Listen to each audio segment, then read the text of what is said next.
Well, hello. Welcome back to another exciting edition of Coffee with Stephen. So, this week's blog is entitled Not Guilty, and I'm sure you probably have a good idea of what it's about.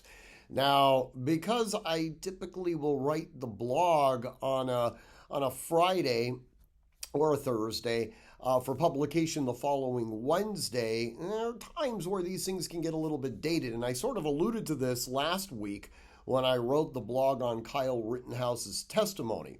Nervous that we might actually end up getting a verdict before the blog itself had actually been published. In this case, the minute we got the not guilty verdict, I felt compelled to write the blog. I actually felt somewhat compelled to publish it a little bit earlier, but I decided I was going to keep track with sort of how we've been going so far. Now, I film these videos typically on Monday or Tuesday. Today I'm doing it on Monday.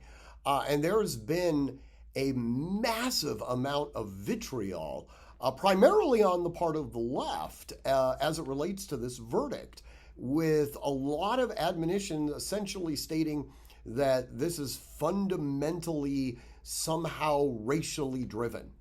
Um, I think it's extraordinarily difficult to make that connotation. One of the arguments that has been promulgated by the sage of legal studies, Colin Kaepernick himself, is that this just shows that the system has a fundamental problem and needs to be absolutely restructured from a revolutionary level right down to its core.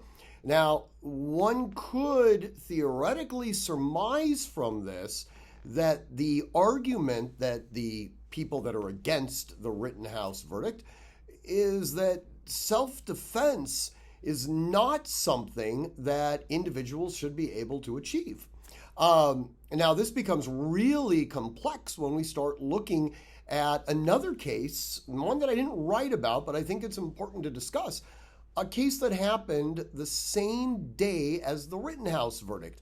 In Florida, we had a verdict of a defendant in a case called Coffee.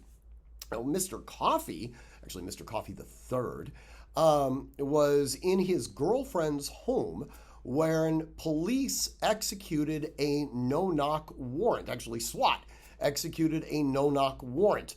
They began running through the entire house, ostensibly without making any verbal warnings, with their weapons. Now, Mr. Coffee, upon awaking and thinking that a armed group of gang members had come into the home, grabbed a firearm and used it to defend himself. He actually ended up killing two cops and injuring a third. In his trial, he argued self-defense. Essentially, that from his perspective, it was reasonable to believe that there was an imminent likelihood of death or great bodily injury, and that police should have announced their presence. Otherwise, it was reasonable for him to believe that his life was being threatened by illegal conduct. Well, the jury agreed. Now, Mr. Coffee is black. And one of the arguments that's been promulgated fairly consistently with those on the left is that the reason there is a racial component attached to this Rittenhouse case is that if Rittenhouse had in fact been of a different ethnicity, we wouldn't have achieved the same result. Well, this seems to be factually inaccurate since on the same day in a different jurisdiction, we had, in fact, a jurisdiction in the South of all places, we ended up having a jury that was able to look at a situation and say, no, you know what, the defendant's actions were reasonable and therefore they acquitted on the charges of murder. So, you know, I think the fact of the matter is there's a lot of people that are looking to glob on, frankly, on both sides, to be honest with you. Kyle Rittenhouse is being hailed as a hero. I don't know that I would go so far as to reflect that his actions were heroic. They were justified. I will absolutely say that. But how he develops as a human being, you know, we'll see that over the course of his lifetime, I'm sure. But by the same token, to vilify Rittenhouse is just equally as absurd. What I will say, and I pontificated on this a little while ago with some of my colleagues. You know, the actions that took place in Kenosha, along with other places like Portland and, locations like that, this was fairly consistent with what we saw in Kristallnacht in Germany. Brown shirts, essentially operating at the behest of the Nazi Party, began destroying property and killing people.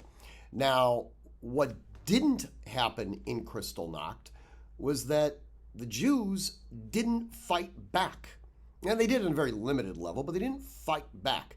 Well, the authoritarian party that essentially has co-opted the brown shirts here in America are now in power. And their own were injured. And they have a responsibility to protect their shock troops that have been deployed in the American communities. As a result, somebody like Rittenhouse, he had to go down.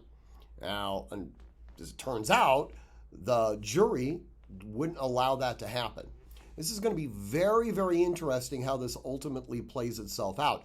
But even on social media, I'm seeing people that putatively are my friends on things like Facebook and stuff like that, absolutely losing their mind because Rittenhouse defended himself. And I asked them point blankly, would you have felt the same way if Rittenhouse was a member of Antifa and he was at a MAGA rally and all of the Trump supporters had turned against him?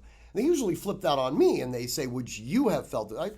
There would have been absolutely no difference, okay? Regardless of why he was there or the logic or the politics behind him, that's utterly irrelevant.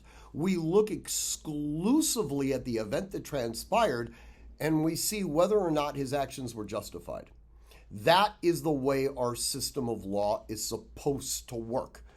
Unfortunately, it doesn't always. This time, it appears that it did. Anyways, hopefully you enjoy the blog. You can always email me at steven@artemishq.com. As always, I want you to train constantly, train consistently, train repetitively, and train with purpose. Above all else, stay safe.